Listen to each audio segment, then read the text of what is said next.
Hello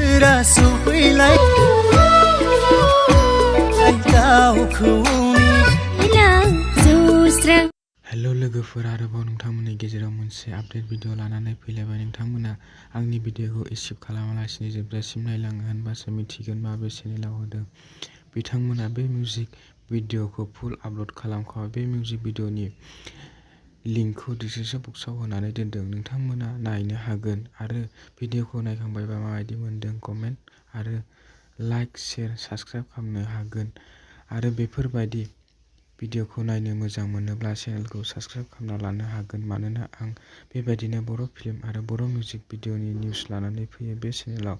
बेफोरबायदि टाइपनि भिडिअखौ नायनो मोजां मोनोब्ला चेनेलखौ साबस्क्राइब खालामना लानो हागोन। आरो बेफोरबायदिनो गोदान गोदान आपडेटफोरा नोंथांमोननिसिम